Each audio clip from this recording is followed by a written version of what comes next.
Foldable phones का problem हमेशा specs नहीं रहा, प्रॉब्लम हमेशा एक्सपीरियंस रहा।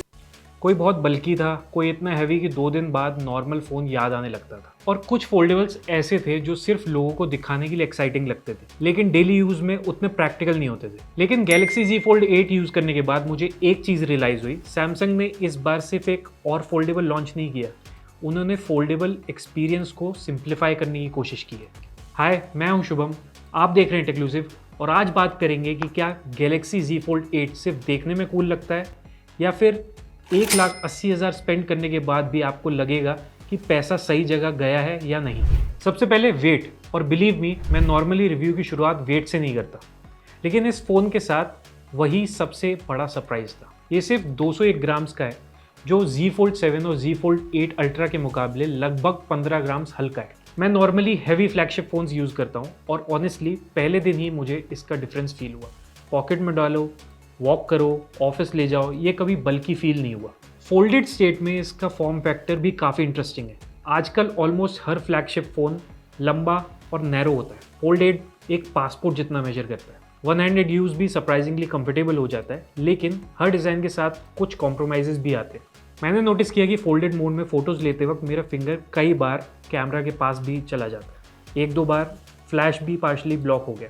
इनिशियली मुझे लगा डिज़ाइन फ्लॉ है, लेकिन ऑनेस्टली 2-3 दिन बाद ग्रिप ऑटोमेटिकली एडजस्ट हो जाती है। और अब आता है वो सवाल जो शायद हर फोल्ड बायर के दिमाग में होता है, जब अंदर इतनी बड़ी स्क्रीन है तो बाहर वाली स्क्रीन का कितना यूज़ होता होगा। Cover display 5.5 inch AMOLED panel है और 16:10 एस्पेक्ट रेशियो के साथ आता है, और सरप्राइजिंगली ये काफ़ी यूजेबल है। WhatsApp replies, Instagram feed, Chrome browsing, YouTube, ये सब मैंने बिना फ़ोन खोले कंफर्टेबली यूज़ किया। इंस्टाग्राम रील्स उतनी अच्छी तरह ऑप्टिमाइज नहीं लगी, लेकिन नॉर्मल स्क्रॉलिंग में कोई इशू नहीं आया। और शायद सैमसंग का आइडिया भी यही था कि आप हर छोटी चीज़ के लिए फ़ोन अनफोल्ड ना करें। इस फ़ोन की असली आइडेंटिटी कवर डिस्प्ले नहीं, अंदर वाली स्क्रीन। फ़ोन खुलते ही आपको मिलता है 7.6 इंच का एमोलेड डिस्प्ले, जिसका 4:3 एस्पेक्ट रेशियो है। नेटफ्लिक्स देखना हो, यूट्यूब देखना हो, PDF पढ़नी हो, सैमसंग नोट्स में काम करना हो, ये सिंपली वेब ब्राउजिंग करनी हो, हर चीज़ ज़्यादा इमर्सिव फील होती है। एक चीज़ जो मुझे पर्सनली काफ़ी पसंद आई, रीडिंग। नॉर्मली फ़ोन पर लोग लॉन्ग आर्टिकल्स पढ़ते वक्त कंटिन्यूसली स्क्रॉल करते हैं।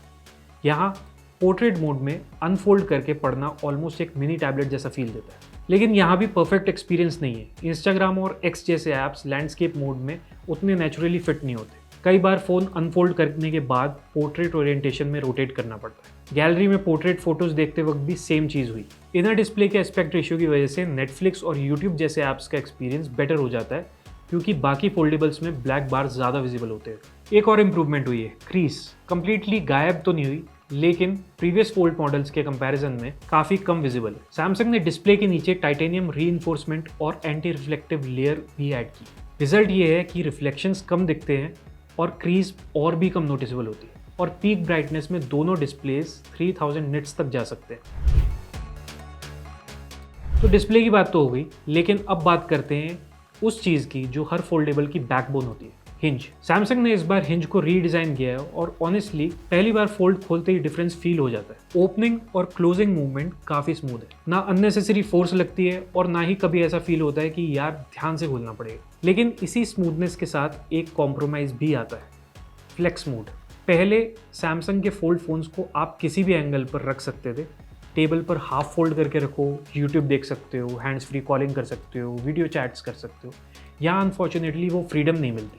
मतलब अगर आप पहले से फोल्ड यूज़र हो तो ये चीज़ डेफिनेटली नोटिस करोगे, नए यूज़र्स को शायद इतना मिस ना हो।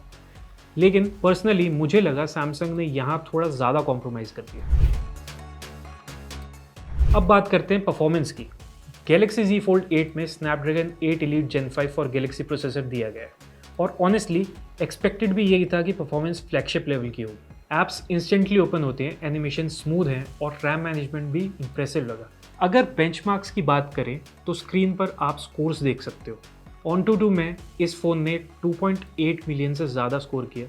गीकबेंच सिंगल कोर में इसको मिले 3035 पॉइंट्स और मल्टी कोर टेस्ट में 9511 स्कोर किया।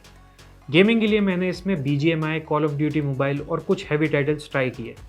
लार्ज इनर डिस्प्ले गेमिंग को जेन्युइनली इंजॉयबल बनाता है। फ़ोन वार्म ज़रूर होता है लेकिन अनकंफर्टेबल लेवल तक नहीं जाता। लॉन्ग सेशंस में हल्का सा थ्रॉटलिंग भी नोटिस हुआ, लेकिन ऑनेस्टली इतने कॉम्पैक्ट फोल्डेबल में ये एक्सपेक्टेड ही है। अब आते हैं कैमरास पर, और मुझे लगता है यही सैमसंग ने सबसे कंट्रोवर्शियल डिसीजन लिया। पेपर पर आपको मिलता है 50 मेगापिक्सल का प्राइमरी कैमरा और 50 मेगापिक्सल का अल्ट्रा वाइड कैमरा, और कवर और इनर डिस्प्ले दोनों पर आपको 10 मेगापिक्सल का सेल्फी कैमरा मिलता है। अगर आप सिर्फ नंबर्स देखोगे तो शायद थोड़ा डिसअपॉइंटमेंट हो, क्योंकि इस प्राइस रेंज में लोग टेलीफोटो लेंस एक्सपेक्ट करते हैं और यहाँ डेडिकेटेड जूम कैमरा नहीं दिया गया। डेली यूज़ की बात करूँ तो प्राइमरी कैमरा डे लाइट में अच्छा परफॉर्म करता है, फोटोज़ डिटेल्ड आती हैं, डायनामिक रेंज भी ठीक है और कलर्स ओवर प्रोसेस नहीं लगते। इंडोर शॉट्स भी जनरली अच्छे आए, बस लाइट कम होते ही डिटेल्स थोड़ी सॉफ्टन होने लगती। अल्ट्रा वाइड कैमरा मुझे अच्छा लगा, लैंडस्केप शॉट्स हो या आर्किटेक्चर, डिटेल रिटेंशन अच्छी है और ऑटो फोकस होने की वजह से मैक्रो फोटोज़ भी ईजिली क्लिक हो जाती है। Video recording on paper flagship quality की ही है। दोनों front cameras 4K 60 FPS support करते हैं, वहीं primary camera 8K 30 FPS video support करता है और पहली बार अल्ट्रा वाइड से भी 8K वीडियो रिकॉर्ड कर सकते हो। लेकिन फिर वही बात, जूम, डिजिटल जूम 4x तक तो ठीक है, उसके बाद सॉफ्टवेयर प्रोसेसिंग काफ़ी अग्रेसिव हो जाती है। इसमें S26 अल्ट्रा वाला हॉरिजॉन्टल लॉक मोड भी है। लेकिन अगर फोटोग्राफी आपकी टॉप प्रायोरिटी है तो आईफोन 17 प्रो सीरीज़ या Vivo X300 Pro या अल्ट्रा अभी भी बेटर ऑप्शन रहेंगे।